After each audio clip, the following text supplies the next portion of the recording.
Correct ಅದನ್ನೆಲ್ಲ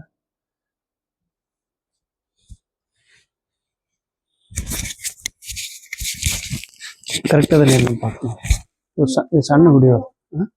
okay. ಕರುನಾಡಿಗೆ ನಮಸ್ಕಾರ. ನಾನು ನಿಮ್ಮ ದಾನಯ್ಯ ಸರ್, ಅಕ್ಕಲ್ಕೋಟ್, ಸೊಲ್ಲಾಪುರ ಜಿಲ್ಲೆ, ಮಹಾರಾಷ್ಟ್ರ. ತೆಗಿ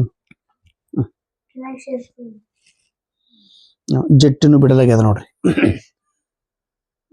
ಜಸ್ಟ್ ಈಗ ನಾನು ಕೆಸೆಟ್ 2026 ನೋಟಿಫಿಕೇಶನ್ ಬಗ್ಗೆ ಮಾಹಿತಿ ಹೇಳಿದ್ದೆ. ಇಮಿಡಿಯೇಟ್ ಆಗಿ ತಾಳಿಕೋಟೆಯಿಂದ ನಮ್ಮ ಒಬ್ಬರು ಸ್ನೇಹಿತರು ಬಸವರಾಜ್ ಸರ್ ಅಂತೇಳಿ ಅವರು ಕೂಡ ನಿನ್ನೆ ಫೋನ್ ಮಾಡಿದ್ರು ನನಗೆ. ದಾನಯ್ಯ ಸರ್, ಜುಲೈ ತಿಂಗಳ ಕೊನೆಯ ವಾರದಲ್ಲಿ ಕೆಸೆಟ್ ನೋಟಿಫಿಕೇಶನ್ ಬರೋದೈತಿ. ಪ್ರೊಬ್ಯಾಬ್ಲಿ ಅಕ್ಟೋಬರ್ ಅಥವಾ ನವೆಂಬರ್ದೊಳಗೆ ಕೆಸೆಟ್ ಎಕ್ಸಾಮ್ ನಡೆಯೋದು ಫಿಕ್ಸ್ ಇದೆ ಅಂತೇಳಿ ನಿನ್ನೆ ಅವ್ರು ಫೋನ್ ಮಾಡಿದ್ರು ನಮ್ಮ ಬಸವರಾಜ್ ಸರ್. ಜುಲೈ ತಿಂಗಳದಲ್ಲಿ ನೋಟಿಫಿಕೇಶನ್ ಬರ್ತೈತಿ ಅಂತೇಳಿ ನಾನಂದೆ, ತಮ್ಮ ಹೇಳಿದ್ದು ಕರೆಕ್ಟ್. ಏನಾಗ್ತದ, ಅಡ್ವಾನ್ಸ್ ನಾವು ಯೂಟ್ಯೂಬ್ದೊಳಗೆ ಹೇಳೋಕೆ ಬರಂಗಿಲ್ರಿ. ಮತ್ತು ನಿಮ್ಗೆ ಯಾರು ಹೇಳಿದ್ರು, ನಿಮಗೆ ಲೀಕೇಜ್ ಹೆಂಗಾಯ್ತು ಬಾತ್ಮಿ, ಇವೆಲ್ಲ ಸಮಸ್ಯೆಗಳು ಉಂಟಾಗ್ತಾವೆ. ಅಥೆಂಟಿಕ್ ಆಗಿ ಕೇದವ್ರನ್ನೇ ಇವತ್ತು ಡಿಕ್ಲೇರ್ ಮಾಡಿದ್ದಾರೆ. ಈ ವಿಷಯ ಹೇಳಿದ ತಕ್ಷಣ ನಮ್ಮೊಬ್ರು ಸ್ನೇಹಿತರು, ನಮ್ಮೊಬ್ರು ಆತ್ಮೀಯರು ದಾವಣಗೆರೆ ಜಿಲ್ಲೆಯಿಂದ ಮೆಸೇಜ್ ಮಾಡಿದ್ರು. ದಾನಯ್ಯ ಸರ್, ನೀವು ಮಾಡ್ತಾ ಇರುವ ಕೆಲಸ ತುಂಬಾ ತುಂಬಾ ತುಂಬಾ ಒಳ್ಳೆಯ ಕೆಲಸ. ನನ್ನಂತ ಸಾವಿರಾರು ವಿದ್ಯಾರ್ಥಿಗಳಿಗೆ ನಿಮ್ಮ ಮಾತು, ನಿಮ್ಮ ಸಾಧನೆ, ನಿಮ್ಮ ಪರಿಶ್ರಮ, ನೀವು ಮಾಡಿದ ಅಚೀವ್ಮೆಂಟ್ ನಮಗೆ ಬಲವಾದ ಆತ್ಮವಿಶ್ವಾಸ ನೀಡಿದೆ.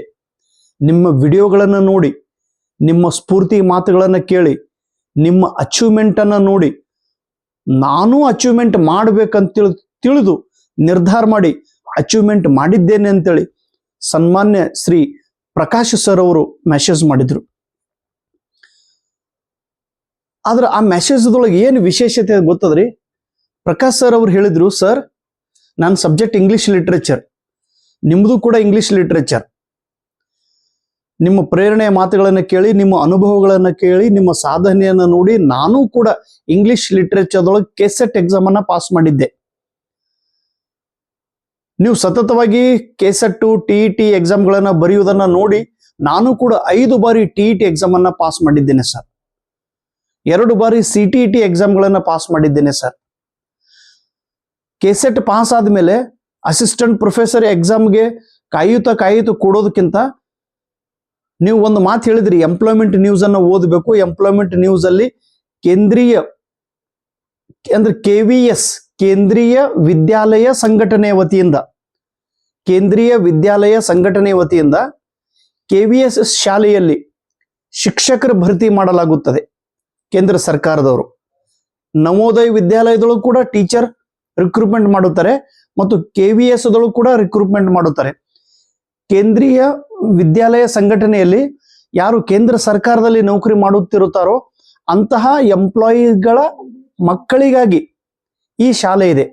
ಗೌರ್ಮೆಂಟ್ ಸರ್ವೆಂಟ್, ಸೆಂಟ್ರಲ್ ಗೌರ್ಮೆಂಟ್ದಲ್ಲಿ ನೌಕರಿ ಮಾಡುತ್ತಿರುವ ಎಲ್ಲ ನೌಕರರ ಮಕ್ಕಳಿಗಾಗಿ ಈ ಶಾಲೆಗಳು ಇವೆ. ಸರ್ಕಾರದವರು ಪ್ರಾರಂಭ ಮಾಡಿದರೆ ಈ ಶಾಲೆಯೊಳಗೆ ಪ್ರತಿ ವರ್ಷ ಶಿಕ್ಷಕರ ಭರ್ತಿ ಮಾಡಲಾಗುತ್ತದೆ. ಪ್ರಕಾಶ್ ಸರ್ ಅವರು ಹೈದರಾಬಾದಕ್ಕೆ ಹೋಗಿ ಎಕ್ಸಾಮ್ ಅನ್ನ ಬರೆದಿದ್ರು, KVS ಎಕ್ಸಾಮ್ ಅನ್ನ. ಅವ್ರು ಹೇಳಿದ್ರು, ದಾನಯ್ಯ ಸರ್ ಕೆಸೆಟ್ ಏನ್ ಸಿಲೆಬಸ್ ಇದೆ ನೋಡ್ರಿ, ಆ ಕೆಸೆಟ್ ಸಿಲೆಬಸ್ ಇಲ್ಲಿ ಸಿಲೆಬಸ್ ಇತ್ತು ಸರ್, ಎಲ್ಲಿ KVS ದೊಳಗೆ.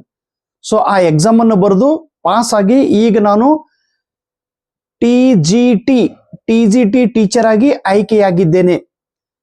ಟ್ರೇನ್ಡ್, T ಅಂದ್ರೆ ಟ್ರೇನ್ಡ್, G ಅಂದ್ರೆ ಗ್ರಾಜ್ಯುಯೇಟ್, T ಅಂದ್ರೆ ಟೀಚರ್. ಟ್ರೇನ್ಡ್ ಗ್ರಾಜ್ಯುಯೇಟ್ ಟೀಚರ್ ಅಂದ್ರೆ 6ನೇ ಕ್ಲಾಸದಿಂದ 10ನೇ ಕ್ಲಾಸದ ವಿದ್ಯಾರ್ಥಿಗಳಿಗೆ ಇಂಗ್ಲಿಷ್ ವಿಷಯವನ್ನ ಪಾಠ ಬೋಧನೆ ಮಾಡುವ ಸಲುವಾಗಿ ನಾನು ಸೆಲೆಕ್ಟ್ ಆಗಿದ್ದೇನೆ ಸರ್ ಅಂತೇಳಿ ತುಂಬಾ ಖುಷಿಯಾದ ವಿಚಾರನ ಪ್ರಕಾಶ್ ಸರ್ ಅವರು ಇವತ್ತು ನನ್ನ ಜೊತೆಗೆ ಹಂಚಿಕೊಂಡಿದ್ದಾರೆ. ಅಬ್ಬಾ, ಕೆಲಸ ಮಾಡಿದಕ್ಕೂ ಸಾರ್ಥಕ ಆಯ್ತ್ರಿ. ಒಂದು ದೀಪ ಇನ್ನೊಂದು ದೀಪಕ್ಕೆ ಬೆಳಕನ್ನ ಕೊಟ್ಟಿತು. ಇವತ್ತು ಪ್ರಕಾಶ್ ಸರ್ ಅವರ ಕತೆ ಹೇಳಿದ ಮೇಲೆ ನಿಮಗೂ ಕೂಡ ಒಂದು ಸ್ಫೂರ್ತಿ ಸಿಗಲಿ, ನಿಮ್ಮ ಬಾಳು ಕೂಡ ಬೆಳಕಾಗ್ಲಿ, ನಿಮಗೂ ಕೂಡ ಒಂದು ಆಶಯ ಕಿರಣ ನಿಮ್ಮ ಮನುಷ್ಯನೊಳಗೆ ಮೂಡಲಿ. ಕೆಸೆಟ್ ಪಾಸ್ ಆದ್ಮೇಲೆ ಎಲ್ಲಿ ನೌಕರಿ ಐತ್ರಿ, ಎಲ್ಲಿ ನೌಕರಿ ಹುಡುಕಿ ನೋಡ್ರಿ, ಕೈ ಕೈ ಕಟ್ಟಿ ಕುಳಿತರೆ ನಿಮ್ಗೆ ನೌಕರಿ ಮನಿ ತನಕನೂ ಬರುವುದಿಲ್ಲಲ್ಲ, ನಾವು ಹುಡುಕ್ಬೇಕಾಗ್ತದ್ರಿ. ಅದ್ರ ಸಲುವಾಗಿ ನಾನು ನಿಮ್ಗೆ ಹೇಳೀನಿ ಸರ್. ಮತ್ತು ಅವರು ಕೆಸೆಟ್ ಪಾಸ್ ಆಗ್ಯಾರ, ಅಸಿಸ್ಟೆಂಟ್ ಪ್ರೊಫೆಸರ್ ಎಲ್ಲ ಆಗ್ಯಾರ, ಗೌರ್ಮೆಂಟ್ ಹೈಸ್ಕೂಲ್ ಟೀಚರ್ ಅಂತೇಳಿ ನೌಕರಿ ಸಿಗ್ತೇನಿಲ್ಲ. ಅದು ಸೆಂಟ್ರಲ್ ಗೌರ್ಮೆಂಟ್ದೊಳಗ್ರಿ. 2026ರಿಂದ ಅಂದ್ರೆ ಇದು ಈಗ ಜಸ್ಟ್ 8ನೇ ವೇತನ ಆಯೋಗ ಲಾಗು ಐತ್ರಿ. 8ನೇ ವೇತನ ಆಯೋಗದೊಳಗೆ ಸಿಕ್ಕಾಪಟ್ಟೆ ಪೇಮೆಂಟ್ ಹೆಚ್ಚು. ಹೈಸ್ಕೂಲ್ ಟೀಚರ್ ಈಗ ಅವರು ಆದ್ರೆ ಕೇಂದ್ರೀಯ ವಿದ್ಯಾಲಯದಲ್ಲಿ ಆಯ್ಕೆಯಾಗಿದ್ದಾರೆ. ಅವರಿಗೆ ತುಂಬ ಹೃದಯದ ಅಭಿನಂದನೆಗಳು. ಇದಕ್ಕೆ ಬೆನಿಫಿಟ್ ಏನಾಗಿತ್ತು, ಅವರು BA B.Ed ಅದ್ರ ಮೇಲೆ ಅಪಾಯಿಂಟ್ಮೆಂಟ್ ಆಗ್ಯಾರ್ರಿ. ಆದ್ರೆ ಅವ್ರ ಪರೀಕ್ಷೆ ಪಾಸ್ ಆಗಿದ್ದು CTET, central teacher eligibility test. ಈ ಪರೀಕ್ಷೆನ ನಾನು 20 ಬಾರಿ ಪಾಸ್ ಆಗೇನ್ರಿ. ನಾನು ಎಕ್ಸಾಮ್ ಬರೆಯುವಾಗ ದೇಶದೊಳಗೆ ಸೆಂಟರ್ ಎಲ್ಲೆಲ್ಲಿದ್ದು ಗೊತ್ತದ್ರಿ? ಮಹಾರಾಷ್ಟ್ರದೊಳಗೆ ಕೇವಲ ಮುಂಬೈ, ಕರ್ನಾಟಕದೊಳಗೆ ಕೇವಲ ಬೆಂಗಳೂರು, ತಮಿಳುನಾಡದೊಳಗೆ ಕೇವಲ ಚೆನ್ನೈ, ಕೇರಳದೊಳಗೆ ಕೇವಲ ತ್ರಿವೇಂದ್ರನಂ, ಗುಜರಾತ್ದೊಳಗೆ ಕೇವಲ ಗಾಂಧಿನಗರ್, ಮಧ್ಯಪ್ರದೇಶದೊಳಗೆ ಭೋಪಾಲ್, ರಾಜಸ್ಥಾನದೊಳಗೆ ಜೈಪುರ್, ಹಿಂಗ್ ಪ್ರತಿ ರಾಜ್ಯದ ರಾಜಧಾನಿಯಲ್ಲಿ ಮಾತ್ರ ಸೆಂಟರ್ ಇರ್ತಿದ್ದು. 2008-9ರಲ್ಲಿ ಪ್ರಾರಂಭ ಆಗೈತಿ CTET ಎಕ್ಸಾಮ್. ಮತ್ತು ಇದೇನು ಅವಶ್ಯಕತೆ ಅದ್ರಿ ನೋಡ್ರಿ, ಹುಡುಕಾಡೋನಿಗೆ ರಸ್ತೆ ಆಟೋಮೆಟಿಕ್ ಆಗಿ ಸಿಗ್ತೈತಿ. Where there is a will, there is a way. ಮನಸ್ಸಿದ್ದಲ್ಲಿ ಮಾರ್ಗ. ನೀವು ಮನಸ್ಸು ಮಾಡ್ಬೇಕು. ನೀವು ಈಗ ಪ್ರಕಾಶ್ ಅವ್ರು ಮನಸ್ಸು ಮಾಡಿದ್ರೇನಿಲ್ಲ, ಕೆಸೆಟ್ ಪರೀಕ್ಷೆ ಇಂಗ್ಲಿಷ್ ಒಳಗೆ ಪಾಸ್ ಆಗಿ ಅವ್ರಿಗೆ ಬೆನಿಫಿಟ್ ಎಲ್ಲಾಗ್ಯದ್ರಿ. TGT exam complete KSET syllabus ಆಧಾರಿತವಾಗಿತ್ತು. ಶೇಕ್ಸ್ಪಿಯರ್ನ ಬಗ್ಗೆ, ಹ್ಯಾಮ್ಲೆಟ್ ಬರೆದವ್ರು ಯಾರು ಅಂತೇಳಿ ಅದೇ ಸಣ್ಣ ಸಣ್ಣ ಮತ್ತು ಚಿಕ್ಕ ಚಿಕ್ಕ ಪ್ರಶ್ನೆಗಳು, ನೇರವಾದ ಪ್ರಶ್ನೆಗಳನ್ನ ಕೇಳಿದ್ರು. ಇದಕ್ಕೆ ನೋಡ್ರಿ, ದಾನಯ್ಯ ಸರ್ ಮಾಡಿದ್ದು ಕೆಲಸ ನೋಡಿ, ನಿಮ್ಮ ಮನಸ್ಸಿನೊಳಗೆ ಒಂದು ಪಾಸಿಟಿವಿಟಿ ಬಂದ್ರೆ ಈ ರೀತಿ ಸಾಧನೆ ಮಾಡ್ಲಿಕ್ಕೆ ಸಾಧ್ಯ ಐತಿ. ಸೊ ಪ್ಲೀಸ್, ಕೆಸೆಟ್ ಪಾಸ್ ಆಗದ್ರಿ ಏನ್ರಿ, ನೆಟ್ ಪಾಸ್ ಆದ್ರೆ ಅಂದ್ರೆ ಏನು, ಎಲ್ಲಿ ಯೂಸ್ ಇಲ್ಲ ಹಂಗ್ ಕೂಡ. CTET ಪಾಸ್ ಆದ್ರೆ ಅಂದ್ರೆ ಇಡೀ ದೇಶದೊಳಗೆ ನೀವು ಯಾವ ಭಾಗದೊಳಗೂ ಹೋಗ್ರಿ, ನಿಮ್ಗೆ ನೌಕರಿ ಸಿಕ್ಕೇ ಸಿಗ್ತೈತಿ. ಬರೀ ಕರ್ನಾಟಕ ಸರ್ಕಾರನೇ ನೌಕರಿ ಬಿಟ್ಟಾಗ ನಾವು ಹುಡುಕಾಡೋದು ಕೊಡೋದಲ್ಲ, ಸೆಂಟ್ರಲ್ ಗೌರ್ಮೆಂಟ್ ಟೀಚಿಂಗ್ ಪೋಸ್ಟ್ ಇರ್ತೈತ್ರಿ, ಅಲ್ಲಿ ನೀವು ಅರ್ಜಿಯನ್ನ ಹಾಕೋದು, ಅಲ್ಲಿ ನಿಮ್ಗೆ ಅಪಾಯಿಂಟ್ಮೆಂಟ್ ಆಗ್ತೈತಿ. ಡೆಲ್ಲಿ ಒಳಗ ಕನ್ನಡ ಶಾಲೆಗಳದಾವ್ರಿ. ನಾನು ಹೋಗಿದ್ದೆ, ಅಲ್ಲಿ ನನಗೆ ಚೀಫ್ ಗೆಸ್ಟ್ ಅಂತೇಳಿ ಕರ್ಸಿದ್ರು. ದಿಲ್ಲಿ ಒಳಗ್ರಿ, ಅಲ್ಲಿ ಕನ್ನಡ ಸಂಘಟನೆಗಳದಾವ, ಕನ್ನಡ ಶಾಲೆಗಳದಾವ್ರಿ. ಡೆಲ್ಲಿ ಒಳಗ ಎಲ್ಲ ಈ ಕರಾವಳಿದೊಳಗೆ ಇರುವಂತ ಶೆಟ್ಟಿ ಜನರು ಅಲ್ಲಿ ಅದಾರ್ರಿ ಡೆಲ್ಲಿ ಒಳಗ. ಅಲ್ಲಿ ಆ ಶಾಲೆ ಒಳಗ ಏನ್ ಅದೇ ಹಣಿಬರ ಅಂತ ಹೇಳಿ, ಹಣಿಬರ ನನಗೆ 2018 ಅಲ್ಲಿ ಒಂದು ಶಾಲೆ ಐತಿ, ಕನ್ನಡ ಸಂಘಟನೆ ಶಾಲೆ. ಆ ಶಾಲೆ ಹೆಡ್ ಮಾಸ್ಟರ್ ಅಂತೇಳಿ ನನಗೆ ಆಯ್ಕೆ ಮಾಡೋರಿದ್ರು. ದೈವ ನೋಡ್ರಿ ಹೆಂಗ್ ಇರ್ತದ್ರಿ. ಅರ್ಜಿ ಎಲ್ಲ ಹಾಕಿದ್ದೆ, ದಾನಯ್ಯ ನಿನಗೆ ಹೆಡ್ ಮಾಸ್ಟರ್ ಅಂತೇಳಿ ಡೆಲ್ಲಿ ಕನ್ನಡ ಸ್ಕೂಲ್ ಒಳಗೆ ಆಯ್ಕೆ ಮಾಡ್ತೀವಿ ಅಂತೇಳಿ. ಅಲ್ಲೇನ್ ನಮ್ದೇನ್ ಅಪಾಯಿಂಟ್ಮೆಂಟ್ ಆಗ್ತದ ಬಿಡು ಅಂತೇಳಿ ನಾನು ಹೋಗ್ಲಿಲ್ಲ ರೀ. ಅಲ್ಲಿ ಬೀದರ್ದೊಬ್ರು ಸರ್ ಇದ್ರು, ಬೀದರ್ ಸರ್ ಅದಾರ ಅಲ್ಲಿ. ಏನ್ ದಾನಯ್ಯ ನಿಂದ ಕೆಲಸ ಗ್ಯಾರಂಟಿ ಆಗಿತ್ತು, ನೀನ್ ಸ್ವಾಮಿ ಇದ್ದಿ, ಅವರೆಲ್ಲ ಪ್ರಿನ್ಸಿಪಲ್ ಕೂಡ ಸ್ವಾಮಿಗಳಿದ್ರು, ನಿನ್ ಕೆಲಸ ಆಗಿ ಹೋಗ್ತಿತ್ತು, ಎಲ್ಲ ಕರ್ನಾಟಕ ಜನ ಇದ್ರು, ಏನಪ್ಪಾ ಅಂತೇಳಿ.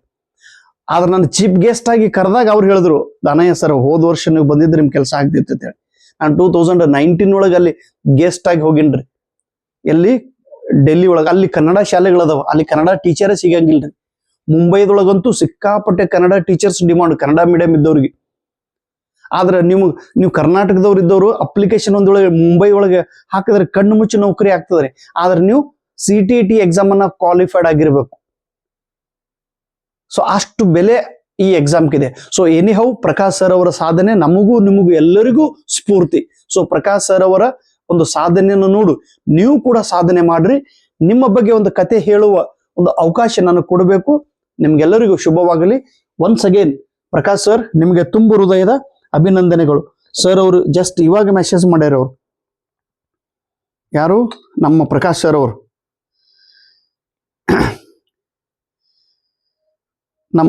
ನಮ್ಮ ಸಾರಿ, ತಾಳಿಕೋಟೆಯಿಂದ ನನಗೆ ನಿನ್ನ ಫೋನ್ ಮಾಡಿದವರು ನಮ್ಮ ಇವರು ಯಾರು ಮಾಂತೇಶ್ ಸರ್ ಅವರು, ಮಾಂತೇಶ್ ಸರ್, ಇವರು Mantesh sir.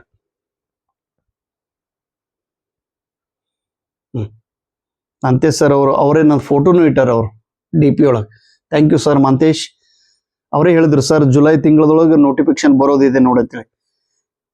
Information notification May July last week my friend told me sir. ಇನ್ನ ಈಗ ಮೆಸೇಜ್ ಮಾಡಿದವ್ರು ಯಾರು, ಗುಡ್ ಈವ್ನಿಂಗ್ ಸರ್, ಯಾರು ಪ್ರಕಾಶ್ ಸರ್ ಅವರು ಫೋನ್ ಮಾಡ್ಯಾರ. TGT trained graduate teacher Davanagere. ಏನಂದಾರ ನೋಡ್ರಿ. Good evening sir, I have cleared KCET exam in English literature, 5 times KTET, 2 times CTET, appointed as a TGT English in Kendriya Vidyalaya Sangatane. I have been inspired by your achievement and guidance. Thank you for your guidance and inspiration. Happy New Year, sir. May all your dream come true, sir. Thank you, sir. Prakash sir, ನಿಮ್ಮ ಕತೆ ಹೇಳಕ್ ಒಂದು ಅವಕಾಶ ಮಾಡಿಕೊಟ್ಟಿರಿ. ತುಂಬು ಹೃದಯದ ಅಭಿನಂದನೆಗಳು ನಿಮಗೆ. ಹೊಸ ವರ್ಷಕ್ಕೆ ಒಂದು ಹೊಸ ಸುದ್ದಿಯನ್ನ ನನಗೆ ನೀವು ಕೊಟ್ಟಿದ್ದೀರಿ. ನಿಮ್ಮಿಂದ ಕರ್ನಾಟಕದ ಎಲ್ಲಾ ವಿದ್ಯಾರ್ಥಿಗಳ ಮನುಷ್ಯನೊಳಗೆ, ಯಾರ್ಯಾರು KCET ನೆಟ್ TET ಬರೆಯುವಂತ ವಿದ್ಯಾರ್ಥಿಯ ಮನುಷ್ಯನೊಳಗೆ ಒಂದು ಪಾಸಿಟಿವ್ ಎನರ್ಜಿಯನ್ನ, ಒಂದು ಆಶಾ ಕಿರಣವನ್ನ ನಿಮ್ಮಿಂದ ಸಿಕ್ಕಿದೆ. ಸೊ TGT ಬರೆಯುವಂತ ವಿದ್ಯಾರ್ಥಿಗಳು, KVS ಎಕ್ಸಾಮ್ ಬರೆಯುವಂತ ವಿದ್ಯಾರ್ಥಿಗಳು, ನವೋದಯ ಶಾಲೆ ಒಳಗೆ ಶಿಕ್ಷಕರಾಗಿ ಆಶೆ ಹೊಂದಿರುವ ನೀವು ಎಲ್ಲರೂ ನೀವು ಪ್ರಯತ್ನ ಮಾಡಬೇಕು. ಮೊನ್ನೆ ನಮ್ಮ ಶಿವರಾಜ್ ಸರ್ನು ಆಗಿತ್ರಿ, ಅವ್ರು ಕಲಬುರಗಿದವ್ರು ಅದಾರ. ಶಿವರಾಜ್ ಮನೆಗೆ ಬಂದು ಹೋಗೋರು ಅದಾರ್ರಿ. ಅವರು ಇಂಗ್ಲಿಷ್ ಲಿಟ್ರೇಚರ್ದೊಳಗೆ KCET ಪಾಸ್ ಆಗಿದ್ರು. ಅವ್ರು ನವೋದಯ ಶಾಲೆಯೊಳಗೆ ಆಯ್ಕೆ ಆಗಿತ್ತು. ಅವ್ರಂದ್ರೆ ಆಲ್ರೆಡಿ ನಾನು ಗೌರ್ಮೆಂಟ್ ಟೀಚರ್ ಇದ್ದೀನಿ ಸರ್, ಸೇಡಮ್ದೊಳಗೆ ಪ್ರೈಮರಿ ಸ್ಕೂಲ್ ಟೀಚರ್, ಮತ್ತೆಲ್ಲೆಲ್ಲಿ ಸೆಂಟ್ರಲ್ ಗೌರ್ಮೆಂಟ್ದೊಳಗೆ ಹೋಗ್ಲಿ, ಆಲ್ರೆಡಿ ಇಲ್ಲಿ ಐತಿ. ಜಸ್ಟ್ ನಾನು ನನ್ನ ಕ್ವಾಲಿಫಿಕೇಶನ್, ನನ್ನ ಅಬಿಲಿಟಿಯನ್ನು ಚೆಕ್ ಮಾಡೋ ಸಲುವಾಗಿ ನಾನು ಎಕ್ಸಾಮ್ ಬರ್ದಿದ್ದೆ ಅಂತ ಹೇಳಿದ್ರು. ಸೊ ಈ ರೀತಿ ನೀವು ಕೂಡ ನಿರಾಶೆ ಹೊಂದದೆ ಒಂದು ಆಶಯ ಭಾವನೆಯನ್ನು ಇಟ್ಟುಕೊಂಡು ಮುಂದೆ ಹೋಗಿ. ಥ್ಯಾಂಕ್ ಯು, ನಮಸ್ಕಾರ.